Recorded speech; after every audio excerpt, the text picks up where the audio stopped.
ऐतिहासिक दस्तावेजों पर आधारित आज के इस एक्सप्लेनर में हम सिखों के 9वें गुरु गुरु तेग बहादुर जी के जीवन और उनके गहरे ऐतिहासिक प्रभाव पर बात करने वाले हैं। असल में उनकी शहादत इतिहास के पन्नों में दर्ज सिर्फ एक घटना नहीं है, बल्कि ये मानवीय मूल्यों और धर्म की रक्षा का एक ऐसा अध्याय है जिसे समझना आज के समय में भी हमारे लिए बेहद जरूरी है। तो चलिए बिना किसी देरी के शुरू करते हैं। सबसे पहले बात करते हैं उनके 400वें प्रकाश पर्व की, जिससे हमें आज के समय में भी उनके गहरे प्रभाव का पता चलता है। आधुनिक समय में उनकी प्रासंगिकता कितनी ज्यादा है, ये हम 21 अप्रैल 2022 की इस घटना से समझ सकते हैं। इस दिन दिल्ली के ऐतिहासिक लाल किले पर गुरुजी के 400वें प्रकाश पर्व के सम्मान में एक बहुत ही भव्य कार्यक्रम आयोजित किया गया था। यहाँ एक बेहद शानदार लाइट एंड साउंड शो हुआ, जिसने उनके जीवन के हर पहलू को बिल्कुल जीवंत कर दिया। सच कहूं तो ये महज एक उत्सव नहीं था, बल्कि उनके महान जीवन को दी गई एक सच्ची राष्ट्रीय श्रद्धांजलि थी। इस पूरी विरासत की विशालता का अंदाजा हम इसी बात से लगा सकते हैं कि भारत सरकार और दिल्ली सिख गुरुद्वारा प्रबंधक कमेटी ने मिलकर इस कार्यक्रम का आयोजन किया था। और इतना ही नहीं, प्रधानमंत्री की मौजूदगी में एक विशेष स्मारक सिक्का और डाक टिकट भी जारी किया गया। जरा सोचिए, सदियों बाद भी पूरा देश उनके उस सर्वोच्च बलिदान को आज किस तरह नमन कर रहा है। अब थोड़ा पीछे चलते हैं और उनके प्रारंभिक जीवन और भारत भर में की गई उनकी यात्राओं पर नजर डालते हैं। अगर हम उनके 54 वर्षों के जीवन काल के इस ऐतिहासिक खाके को देखें, तो गुरुजी का जन्म 1621 में अमृतसर में हुआ था। फिर 1665 में उन्होंने सिखों के 9वें गुरु के रूप में गद्दी संभाली।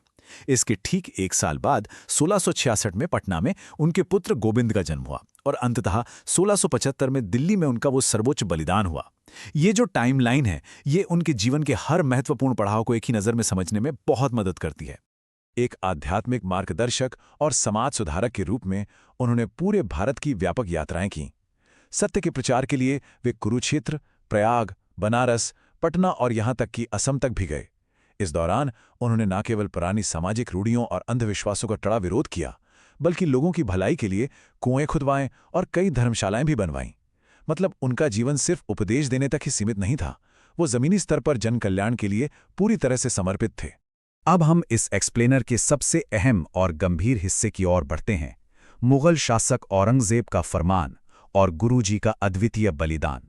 हम सभी जानते हैं कि इतिहास में उन्हें हिंद दी चादर के नाम से जाना जाता है, जिसका अर्थ है भारत की ढाल या मानवता की रक्षक। उस दौर में जब शासक द्वारा लोगों की वैचारिक स्वतंत्रता को बुरी तरह कुचला जा रहा था, तब गुरुजी हमारी सांस्कृतिक विरासत और धर्म की आज़ादी की रक्षा के लिए एक अडिग चट्टान की तरह खड़े हो गए थे। 1675 का वो ऐतिहासिक टकराव एकदम स्पष्ट था।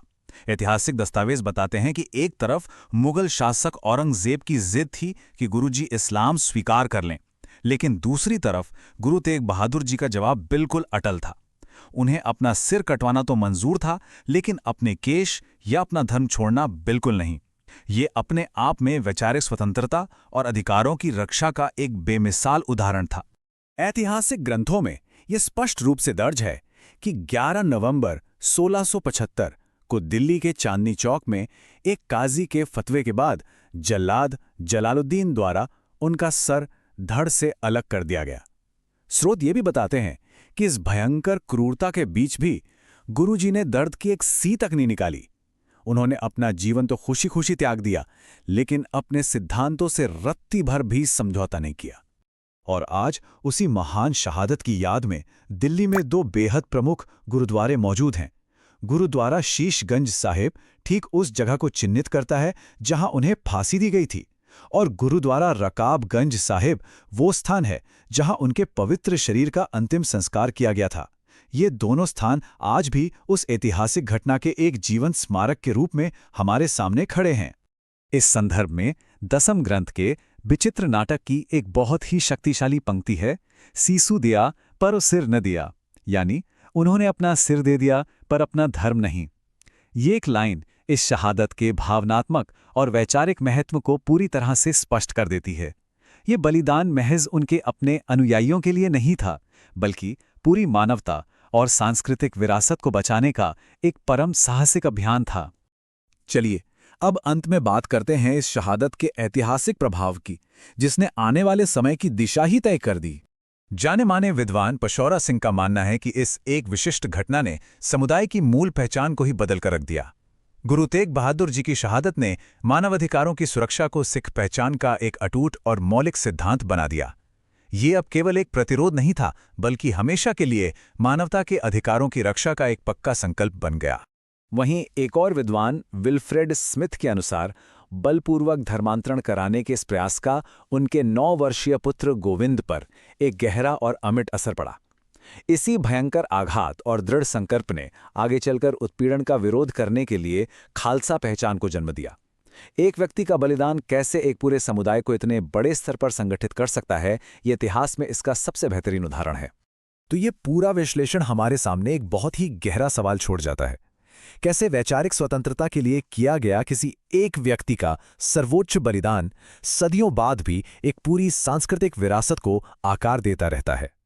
तमाम मुश्किलों के बावजूद अपने आदर्शों और मानवता के लिए अडिग रहने की ये शक्ति वाकई अपने आप में एक बहुत बड़ी मिसाल है।